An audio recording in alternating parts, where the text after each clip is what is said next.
व्यंजन संधि की पहली संधि कौन सी संधि है? इष्टुप संधि। आप समझेंगे।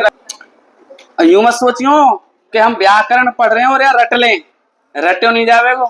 व्याकरण का नियम है, केवल आपको समझा जाएगा। अगर जिसका ध्यान बोर्ड पर नहीं हुआ, कोई चीज मेरी बातें नहीं सुनी, तो आपको समझ में नहीं आएगी फिर। इसलिए आपको व्याकरण समझना है, केवल आप संधि डाल दो, इसका सूत्र डाल दो साथ में ही। यहाँ पे इष्टो, इष्टुना, इष्टु। हाँ, अभी आप बहुत कछु पढ़ेंगे और बहुत अलग पढ़ेंगे। अभी आपने पढ़े हुए कहा है इष्टो, इष्टुना, इष्टु, यह को सूत्र है।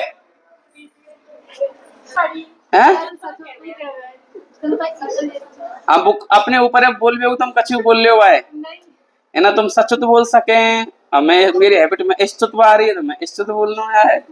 अब इस सूत्र ना लिखो, तुमने सूत्र ना पढ़े हो तो फिर कहाँ पढ़े हो?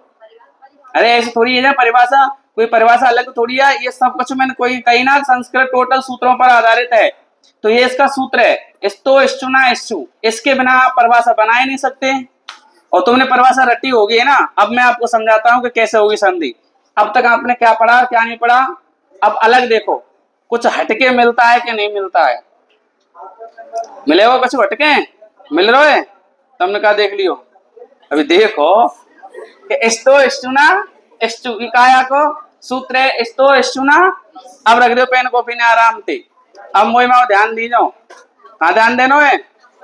मुंह माओ नहीं, बोर्ड माओ। हाँ, बोर्ड पे ध्यान देना। इस्तो, इष्टुना, इष्टु। तो मोई मोई देखते नहीं आना, देखे तो समझो। इस्तो, इष्टुना, इष्टु, ये सूत्र हमसे क्या कह रहा है, ध्यान देना। पहले नंबर एक चीज बताऊंगा, संधि पढ़ावे थे पहले। ये सा और सा और सा, ये तीन सा है हमारे, सुने? इनके बारे में बताऊंगा। या तो बोले हम दंत सकार। का बोले? दंत सकार। या को नाम है तालव्य सकार। कौन सा सकार? या को नाम है मूर्धन्य सकार। कौन सा सकार? ये तीन सा है हमारे संस्कृत में, याद रखने हैं आपको। अगर ये आपने याद नहीं रखे तो फिर आप लिखने में गलती करेंगे। मैं या बोलूंगा तुम या लिखेंगे, मैं या बोलूं तुम या लिखेंगे, ऐसा ना करना। मैं जब कहूंगा दंत सकार तो सलेट लिखना है। मैं कहूंगा तालव्य सकार तो सलगम वालों लिखना है। मैं कहूंगा मूर्धन्य सकार तो षटकोण वालों लिखना है। अब एक की कहानी सुनो छोटी सी, कि ये जो तीनों साए, ये जो तीनों साए, ये बेचारे तीनों तीनों गांव में ऐसे डोलते रडुआ। हाँ, इनको ध्यान ही है रो। अब मोते कह रहे कि मार साहब कोई देख रहा है तो साहब मैंने देखो, मैं ठीक है ला करवाऊंगा, कोई आवेगी तो। अब मिल गो साहब, कोई आयो तो साहब मैंने इनको ब्याह करवा दियो। दंत सकार को कौन दे करवा दियो मैंने? तवर्ग ते। और या को करवा दियो मैंने चवर्ग ते। और भाई यही जैसे दे तो कराऊंगा मैं भाई, ये जैसे ऐसे इनको लेकर आऊंगा मैं, ऐसे और इनको बढ़िया ले आऊंगा। तो या को करा दिया मैंने तवर्ग ते। तो इन तीनों को मैंने क्या करवाया? विवाह करवा दिया था मैंने इनका। ये अकेले बेचारे। तो अब पहले तो एक एक डोलते है ना। अब क्या है, ये दो है, एक ते भले दो, एक ते भले। तो अब आपको ध्यान का देना है कि ये जो दंत सकार है या को विवाह कौन ते है, ये जो तालब सकार है या को विवाह कौन ते है, ये जो मूर्धन सकार है या विवाह कौन ते है वो। अब ये का बन गए? जोड़ा बन गए। का बन गए? जोड़ा बन गए। ध्यान देना, कहानी का तौर है, केवल कहानी समझने के लिए, ना कि मैंने इनको ब्याह करवा दियो है ना। तो ये जोड़ा बन गए। तो अब जब जोड़ा बन गए तो भाई अब या को जोड़ा तो ई बन गो। तो अब ई कहूं जावे गो तो अपनी संग लेके ना जा सके, जागो ना। अब तो मीटर लग गो जागो, तो भैया ये जा संग लेके ना जागो का, चले जागो ना। तो या संग लेके जागो। तो ये जब आपको जहां मिलेंगे दंत सकार के साथ में अगर कोई अक्षर आवेगो तवर्ग को, तवर्ग के साथ में अगर कोई सा की जरूरत पड़ रही है तवर्ग के साथ में, तो ई आवेगो सलेट वालों सा। क्यों? क्योंकि इनका ही तो विवाह हुआ है, इनका ही तो विवाह हुआ है। तवर्ग का अक्षर आया और तुम बाकी जगह सा की जरूरत पड़ रही है हमारे काज, और तुम सलगम वाले कर देंगे का। क्यों? क्योंकि फिर तो अगर तुम या कर देंगे यहाँ पे तो फिर तो मान लो लड़ाई को नहीं जाओ। यूं कहोगे ओ भैया ई आके संग जा रहा, ओ ई आके संग ऐसे जा सकेगा ही भाई। यहाँ तो विवाह तो याते हो तो या लेके चले जाओगा, चले जाओगा और चलिएगा तो लठ बजेंगे, फिर ना बजेंगे तो यार मतलब ई एक्शन जा ना सके, अगर ये चलेगा तो फिर मामला खराब है, फिर नहीं होगा। या ई एक्शन चले जाएगा कोई एक्शन यूं नहीं जा सकेगा। अगर ई एक्शन चलेगा तो कहेंगे काम के देखेंगे वो ई का है भैया, है ना। तो ई आई के संग जावेगो, ई आई के संग जावेगो, समझ में आ रही कि ना रही। तो इन तीनों को का बनेगा, तुम्हें जोड़ा याद रखना या कहानी के माध्यम से कि दंत सकार और तवर्ग को जोड़ा है, तालब सकार और चवर्ग को जोड़ा है, और मूर्धन सकार और तवर्ग को जोड़ा है। जोड़ा बना दिया मैंने। अब ये एक ते हुए दो और दो ते है ये साहब हार ना मानी ना हार। तो ता था दा धा और ना कहेंगे 5 ये और 1 ई, तो अब कहेंगे 6। तो 6 को कुटुंब बनो, खा तो अकेले डोलते। अब कहो कुटुंब बनो, पहले ये कहियो फिर 2 हैगे, अब दोनते 6 हैगे। तो ई कह रो तालब सकार के तू कम ना है तो कम हम ना है। तो यहाँ ने सब चा छा जा झा और अना। अब ये क्या हैगे 6 हैगे।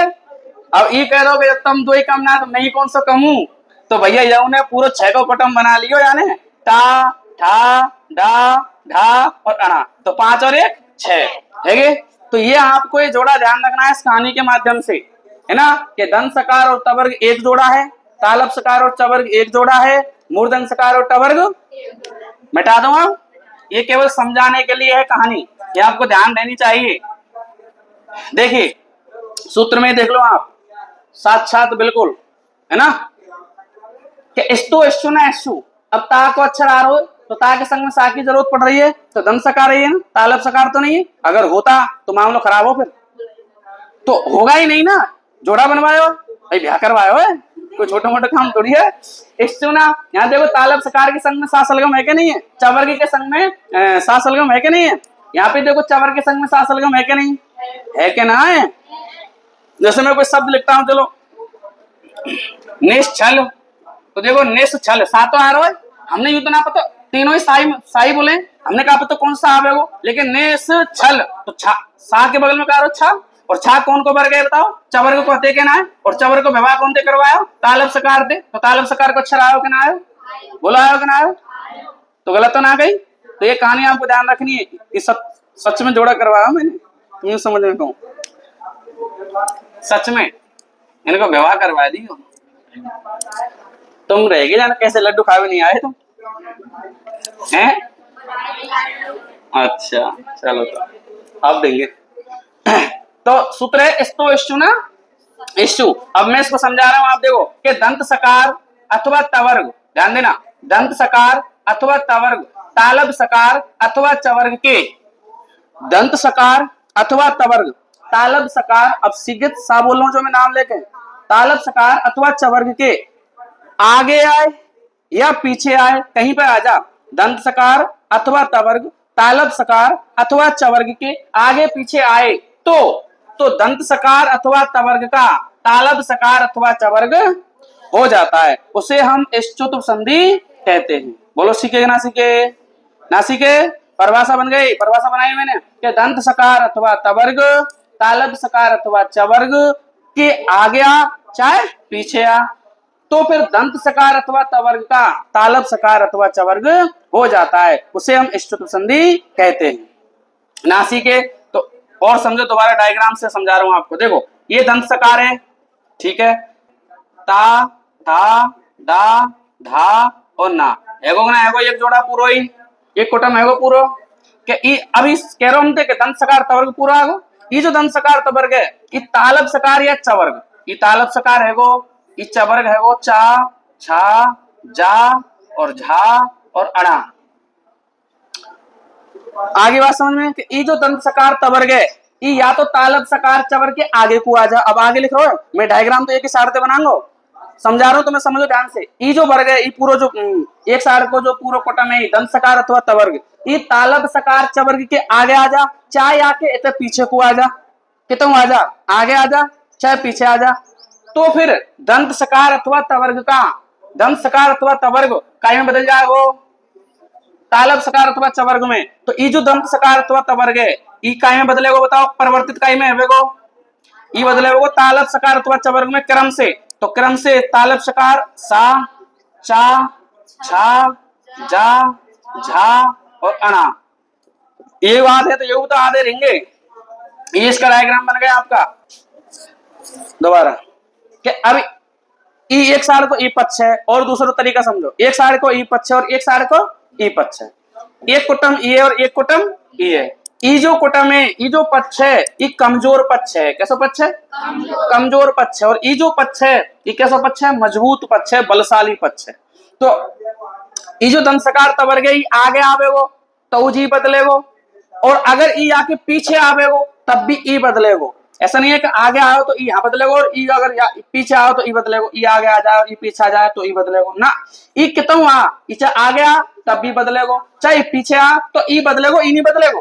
क्यों? क्योंकि ई मजबूत पक्ष है, ई कमजोर पक्ष है, ई मजबूत पक्ष है, अपने जैसा बना ले, कहने का मतलब ये नहीं आई समझ में भाई। ये पैसा बार है, ये बेचारो गरीब है, ये कमजोर है, ई मजबूत है। तो ई जो पक्ष का है, ई या पक्ष है अपने जैसा बना ले। देखो बना लियो कि ना बना लियो, देखो ये जो धन सकार तवर्ग है, इससे हम अपने जैसा बना लियो ना, तालब सकार चवर्ग में बदल लियो ना बदल लियो, ऐसे कर सके, ऐसे मान सके, ऐसे समझ सके। आगे समझ में नहीं आई? अगर ई वालो पक्ष आगे आयो तब भी ई बदलेगो, इनमें तो कोई सोच सायो तो या सामे, तायो तो चामे, थायो तो छामे, दायो तो जामे, धायो तो झामे, नायो तो अणामे। समझ में आ गई? आगे आयो तब भी बदलेगो, और ई अगर पीछे को आयो, ये आगे को आम, और ई धन सकार तवर्ग पीछे को आवे तब भी ई बदलेगो। सीखेगा ना सीखे? आगे समझ में?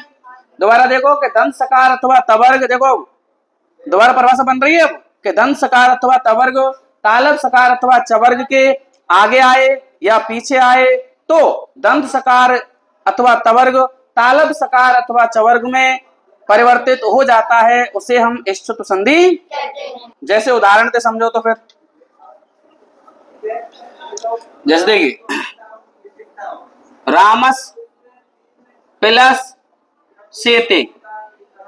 अब देखो प्लस से पहले यानी एक साइड में कहा है दंत सकार अथवा तवर्ग, एक साइड में तालब सकार अथवा चवर्ग में अक्षर आओ, यानी एक अक्षर इनमें ते आगो, एक अक्षर इनमें ते आगो, ऐसे होना चाहिए। एक साइड में इनमें ते कोई वर्ण, एक साइड में इनमें तो कोई सो वर्ण हो। ऐसा नहीं है कि इतने मैंने सा लियो तो इतने मैंने सा लंगो, कोई सो आ सके, एक होना चाहिए, कोई सा भी हो सकता है।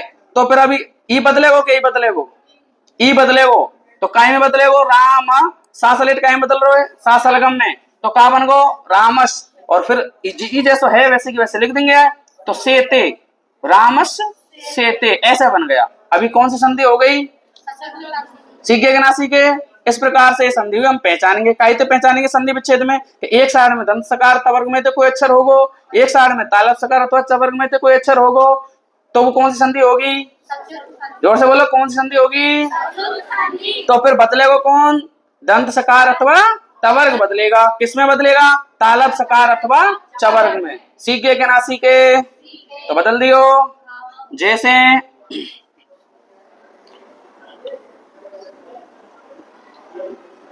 देखिए कासु प्लस चित, कासु प्लस तो का बदलेगो? सा को है, सा चित है, ये पीछे की मात्रा ले देंगे कश्चित। बोलो सीखे कि ना सीखे? जैसे मैं कहूं सद प्लस जन, तो कैसे कह सके? दा को का है बेगो? जा, और सज्जन। आई समझ में कि नहीं आई? ना आई है भाई? सीखेंगे, सीख गए। रामस प्लस चुनौती का बनेगो? बोलो, रामस चुनौती। ना सीखे का भाई? सीखे। तो उदाहरण कितने भी आ सकते हैं, कोई सो हो, हमें नियम याद क्या रहना चाहिए कि एक साइड में दंत सकार अथवा तवर्ग का कोई अक्षर, एक साइड में तालब सकार अथवा चवर्ग का कोई अक्षर, तब ऐसा प्रक्रिया होगी तो वो संधि कौन सी बनेगी? कौन सी बनेगी? सचतुप संधि के लिए मैं तो इष्टतुप संधि कहूं, है ना। तो फिर ई का में बदल जागो या में बदल जागो। सीख गए? लिखाओ यहां तक, कोई दिक्कत तो नहीं है? चलिए तो लिखिए आप, सूत्र आपने लिख रखा है, लिखो। लिखिए दंत सकार अथवा तवर्ग कैसे लिखेंगे? साइड हेडिंग दीजिए, नीचे की लाइन से डैश लगा दो या फिर परिभाषा दे दो, जैसे भी हो डैश लगा के। दंत सकार, ऐसे दंत सकार अथवा तवर्ग दंत सकार अथवा तवर्ग तालव्य सकार अथवा चवर्ग के आगे पीछे आए तो दंत सकार अथवा तवर्ग तालव्य सकार अथवा चवर्ग में परिवर्तित हो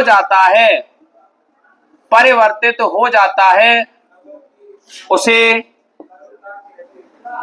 सचुत संधि कहते हैं।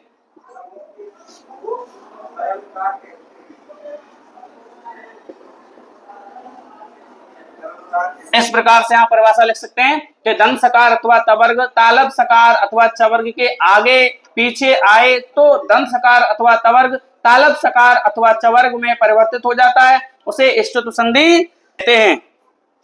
ये आप परिभाषा लिख के और फिर आप ऐसा करना है, एक लाइन छोड़ करके ये डायग्राम बनाना है आपको इसी प्रकार से।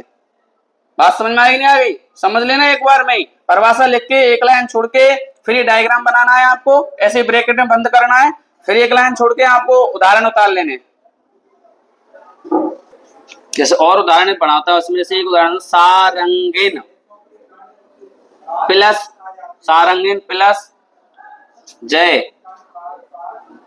तो क्या बनेगा? सा रंग कौन सा सा आ जाएगा? ये आ जाएगा, ना का ये हो गया अड़ा, सारंगीन जय को लिखवे। तो पहले मेरी बात सुनो आप कि ऐसे जब आएंगे ऐसे, ये का है संधि विच्छेद और ये का है संधि युक्त। तो जब संधि विच्छेद आएंगे तो तुम शायद पहचान लेंगे, मैंने नियम बता दियो कैसे पहचानेंगे कि एक सारे में दंत सकार या तो तवर्ग होवेगो और एक सारे में तालव सकार अथवा चवर्ग होवेगो। तो एक मिनट पहले मेरी सुनो लिखवे तो पहले, तो फिर वो कौन संधि हो जाएगी? इष्टतु संधि। तो फिर हम दंत सकार तवर्ग का बदल देंगे तालव सकार चवर्ग में। अगर पेपर में ऐसे आवे संधि युक्त पद हुए तो फिर हम क्या बनाएंगे? वाको संधि विच्छेद करेंगे। जब संधि विच्छेद करेंगे तो पहले हम पहचानेंगे ना कि संधि कौन सी है, जब तो संधि विच्छेद करेंगे। पेन मत चलाओ, पहले मेरी बात सुनो। तो कैसे पहचानेंगे कौन संधि है? कैसे पहचानेंगे? इष्टतु संधि है, कैसे पहचानेंगे हम? ये जो सचतु संधि हमने पढ़ी है कैसे पहचानेंगे? तो इसके ट्रिक ध्यान रखना आपको। अगर संधि युक्त पद आवे तो या सब ये जो पक्ष का ई बार पक्ष ये या पक्ष अपने जैसे बनावे तो एक अक्षर तो या को हैगो, और ई या अपने से बनावो तो एक अक्षर या को हैगो। तो या वाले पक्ष में थे तालव सकार अथवा चवर्ग के दो अक्षर एक साथ मिलेंगे आपको। बैठ गई दिमाग में? नहीं बैठी? देखो जैसे ये रामस्यते आगो, हमने अब तो मैंने कर रखो है, हमने ना पता क्या होगा संधि विच्छेद। तो अब रामस्यते आगो, तो अब यहाँ में देखो इस सा और सा या वाले पक्ष में तो दो अक्षर एक साथ हटे के ना है। जरूरी नहीं है कि जैसे चा और छाए या सा और जाए, चबली सा डबल ही हो कची हो, या वाले पक्ष को अक्षर हटे के ना दोनों हटे। और एक पक्ष कैसे रहेगो? इनमें तो एक अक्षर आधो रहेगो, तो रहेगो आगे कोई स्वर थोड़ी जो मिल जाए में वो जो पूरा हो जाए। ये व्यंजन है, इनमें जो स्वर मिल रहा बाद में मिल रहा है, या में जो साई बाद में ही तो एक ही मात्रा। तो दो अक्षर इनमें तो मिलेगा, इनमें थे या हमारे पक्ष में तो क्या अक्षर मिलेंगे? दो अक्षर एक साथ मिलेंगे। और जब तालव सकार और चवर्ग के दो अक्षर आपको एक साथ मिले तो वहां इष्टतु संधि होती है। सीखे ना सीखे? तो जो हमें तो आधो अक्षर रहे बाय तुम फिर कहीं पलट देंगे, उल्टो कहीं बदल देंगे। पता चलना चाहिए ना कि ये जो सा है आधो इकाई को हो दंत सकार को ही तो हो, तो या को उल्टो क्या करेंगे? सा को उल्टो ई वालो सलेट वालो। जब या को विग्रह करेंगे तो रामास बना दियो, हलंत कर दियो, आधो तो आधो प्लस के बाद सेते सेते। बोलो सीखे ना सीखे? काउ से देख लो कश्चित, ये देखो सा और चा, सज्जन सा जा जा, सीखे ना सीखे? तो इस प्रकार से दोनों प्रकार से मैंने आपको सिखा दिया है कि अगर विग्रह आए या संधि युक्त आए तो संधि युक्त में तो कैसे पहचानेंगे कि तालव सकार अथवा चवर्ग के दो अक्षर एक साथ मिलेंगे आपको। और जब ऐसा प्रक्रिया बने तो वहां इष्टतु संधि होती है, और जो आधा अक्षर हुए वह हम कहीं बदल देंगे दंत सकार अथवा तवर्ग में विग्रह करते समय। कोई दिक्कत? दोनों प्रकार से सिखा दिए। नंबर कटेगा का? अगर इष्टतु संधि में तो संधि आवे तो नंबर काटेंगे का आप? नंबर एक नहीं करना चाहिए। पढ़ाई का मतलब पास होना नहीं है आपको कि केवल आप पास हो जाए संस्कृत में। जो आपको पढ़ाते हैं आप पूरे 100 के आंकड़े तो पढ़ाते हैं हम, तो नंबर 1 नहीं करना चाहिए जो पढ़ाया है उसमें से, इस चीज का ध्यान रखना। नहीं आई समझ में तभी पूछ सकते हैं। आगे कोई दिक्कत? लड़का में तो किसी कोई दिक्कत? बोलो बेटा। आ गई? मैं उदाहरण दूं तो आपको बनाने पड़ेंगे। चलें उतारो तो।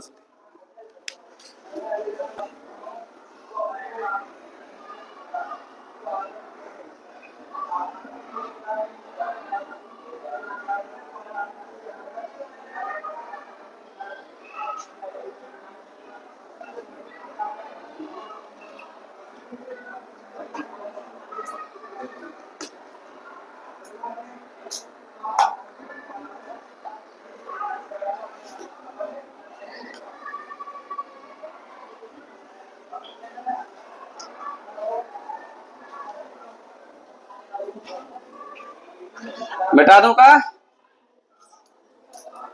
बोलो, इतने टाइम को लगाते हो? दूसरी संधि हो जाएगी का टाइम देखना, हो जाएगी है? मिटाओ वही यार, टाइम बहुत लगाते हो आप, बता रहे हो। मैंने समझाने में पूरी पीरियड लगा दिया एक संधि में, मैं कम से कम 2 संधि कराता हूँ अब तक।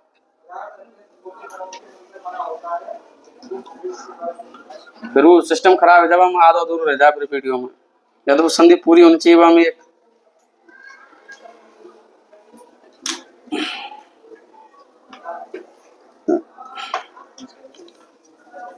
सबकी समझ में आ गई ना? वैसे तो कोई ये शर्म न अतना है कि नहीं आवे समझ में और क्या में नहीं, तो मामला खराब है जाए। पहले समझा दी मैं तुम एक दिन। अगर बेटा खावे में शर्म करी और पीवे में शर्म करी और पढ़वे में शर्म करी तो फिर मामला खराब है।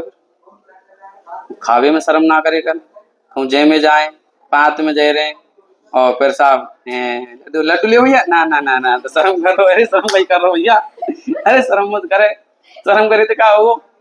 हाँ साहब दे ले लाओ, रिश्तेदारी में गए, हम आ कहेंगे हाँ साहब खाना खाएंगे, खाना बनवाऊं, और भूख लग रही है, ना ना ना ना साहब रहने दो, तो बेटा रहेगा भूखो।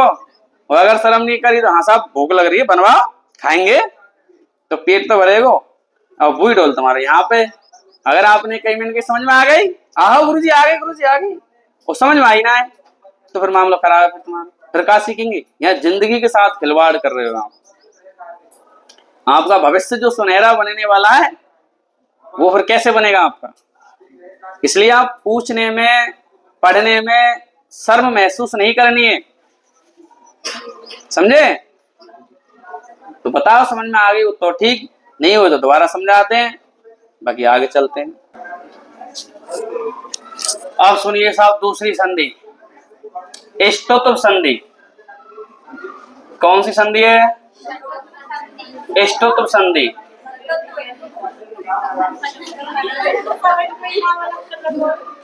इसका जो सूत्र है वो होगा इष्टो, इष्टूना, इष्टू। ना पढ़े सूत्र है? मैंने कहा था ना प्रत्येक चीज हम जो पढ़ेंगे ना वो सूत्रों के आधार पर पढ़ते हैं। सूत्र नहीं होगा तो ये व्याख्या कैसे होगी? पाणिनि का नियम था, पाणिनि ने सूत्र दिए थे। सूत्र क्या है? इष्टो, इष्टूना, इष्टू। याद करो क्या सूत्र है? इष्टो, इष्टूना, इष्टू। तो वही काम है, समझ में अब आ गया होगा। मैंने आपको एक बार समझा दी इष्टुत संधि, सेम इष्टुत संधि। अक्षर बदल जाएंगे कि दंत सकार अथवा टवर्ग, मूर्धन सकार अथवा टवर्ग के आगे आ जा चाहे पीछे आ जा, आगे आ जा चाहे पीछे आ जा, तो फिर दंत सकार अथवा जो टवर्ग है ये मूर्धन सकार अथवा टवर्ग में परिवर्तित हो जाता है, उसे हम इष्टुत संधि कहते हैं। नहीं आई समझ में? सीखे कि ना सीखे? जैसे देखो वो ये दंत सकार अथवा टवर्ग, अभी जो ता था दा धा और ना, इस सबके का जो कॉमन चल लो कि ना चल लो। अगर ई वारो पक्ष तालब सकार चवर के संग में मिल जाए तो इष्टुत बह जाए, और ई वारो पक्ष अगर मूर्धन सकार या टवर्ग के संग में मिल जाए तो फिर कौन सी है जाएगी? इष्टुत संधि हो जाएगी। सीख गए? अरे सीखे ना सीखे? आगे आ जा तब भी ई बदलेगो, पीछे आ जा तब भी बदलेगो। अभी कौन के संग आओ? या के संग, तो संधि को नाम क्या है जागो? इष्टुत। अगर तालब सकार चवर के संग में जागो तो संधि को नाम क्या है जागो? इष्टुत। तो फिर कायम परिवर्तित है जागो, देखो कायम परिवर्तित होगो, बोले करो। मूर्धन सकार में है वो ईटा, ईठा, ईडा, ईढ़ा, ईअणा। ये आपका डायग्राम बन गया इसका स्तुति संधि का। आगे समझ में कि मैंने लिखा हुआ डायग्राम में आगे, लेकिन ये आगे वो आ सके पीछे वो आ सके। जैसे उदाहरण देखो, तो प्लस टीका, तत्व प्लस टीका, तो आगे का है ता, इनमें तो थे के ना है, पीछे का है इनमें ते ता थे के ना है। तो एक साइड में इनमें त्यागो, एक साइड में इनमें त्यागो, ई बारो पक्ष पहले आए हुए और ई बारो पक्ष पीछे आए हुए, तो ताको का है वो क्रम थे ता, तो फिर का बन गो तट टीका, तट सीखे ना सीखे पेश प्लस ता। अब देखो ये जो बारो पक्ष है ये पहले आए हुए और धन सकार तवर को अक्षर पीछे आए हुए, तो कौन संधि होगी? स्तुति संधि होगी नहीं होगी? होगी। तो अब ई बदलेगो क्या? ई बदलेगो, क्योंकि पीछे आओ तब भी ई बदलेगो। तो ई तो जैसो है ऐसे कैसे लिख दो पेश, अब ता काई बदलेगो ता में, अब या में काई की मात्रा है बड़े आ की तुम लगा दो, ये लो। बोलो सीखे ना सीखे?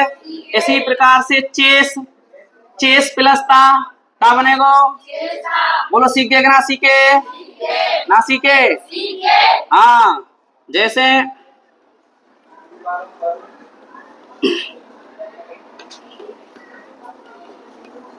सरस प्लस ती, सरस प्लस ती क्या बनेगा? सरस। अब आगे समझ में ना आई? ना आई समझ में? इतने आ रहे हो तब भी और इतने आ रहे हो नहीं आई समझ में? तो ऐसे एक उदाहरण मेरे दिमाग में आयो, स्तुतवार देखो, स्तुतवारे में जैसे मैं आगे आओ, जैसे स्तुत संधि का जो उदाहरण है जैसे यज, तो भाग पहला है वो भी पहला आओ और यज प्लस ने। अभी उदाहरण है जैसे दिमाग में याद आगो स्तुत संधि को कि पहले तो आयो ई चवर्ग वाली लाइन को पहले अक्षर आयो और दंत सकार तवर को पीछे आयो है, जैसे हमें आए मैंने उदाहरण उल्टे दिए। अब एक उदाहरण बहु को देख लो भाई, मैं ऐड कर लूंगा यज प्लस ने, तो आगे ये अक्षर होते कि ना चवर्ग वाली लाइन को पहले, पीछे तवर्ग वाली होते कि ना है, तो ई बदलेगो कि ई बदलेगो? अभी संधि कौन सी होगी? स्तुत वेगी, क्योंकि या को मेल कंते होयो है तालब सकार चवर्गते होयो है, तो ना कहे बदलेगो अणा में, या जा आ तो है ही है, ना को अणा है ही गो, एवो नहीं एवो, एवो नहीं एवो ना को अणा, और काई की मात्रा घुसर गई है। तो बताओ मिलगो काई? ना मिलो। अब तो मैं संयुक्त अक्षर कराया मैंने, जा और अणा मिलके का बने गिज्ञानी, तो गिज्ञानी बना देंगे, और मात्र ये जो विसर गए युक्ति युक्ति लिख देंगे, तो का बन गो? यज्ञ शब्द बन गो। अब यज्ञ में कोई तुमसे पूछेगा कौन संधि है, तो स्तुत संधि है। सीखे ना सीखे? आपको दिखेगा नहीं, पर ये दिख तो नहीं रहा है। अगर कोई पूछे तो यहाँ में तुमको दिख ही ना रहो, ना जा दिख रहो ना आना दिख रहो, ये गुप्त है, ये अक्षर मिक्स हो रहा है आपको यहाँ गिज्ञानी। हमें जब मैंने खोल के दिखा तो तुम्हें दिख रहा है यहाँ पे जा, अगर यहाँ मैंने खोल के नहीं दिखाऊंगा तो कहाँ दिख रहा हो तुमने? यज्ञ में नहीं दिख रहा है ना। तो इस प्रकार से यज्ञ प्लस स्नेह को क्या बनेगा? यज्ञ बनेगा। ऐड कर लेना उसमें।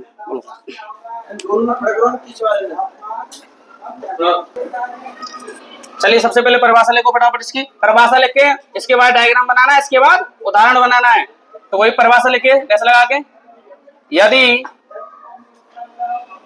यदि दंत सकार अथवा तवर्ग मूर्धन्य सकार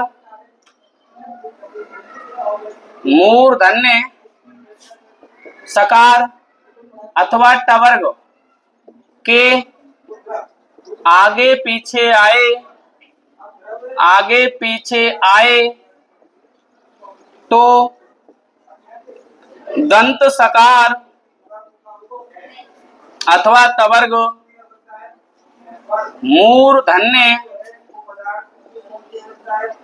मूर्धन्य सकार अथवा टवर्ग में परिवर्तित हो जाता है, परिवर्तित हो जाता है, उसे स्तुत संधि कहते हैं, उसे स्तुत संधि कहते हैं। ये लो आपकी सीधी परिभाषा हो गई, सरल परिभाषा हो गई, सीधी सीधी। यदि दंत सकार अथवा तवर्ग मूर्धन सकार अथवा टवर्ग के आगे पीछे आए तो दंत सकार अथवा तवर्ग मूर्धन सकार अथवा टवर्ग में परिवर्तित हो जाता है, उसे स्तुत संधि कहते हैं। ये परिभाषा उतारिए आप। इसके बाद में एक लाइन छोड़ के डायग्राम बनाना है आपको, फिर एक लाइन छोड़ के ये उदाहरण बनाने। ठीक है, इसमें उदाहरण और कर देता हूं।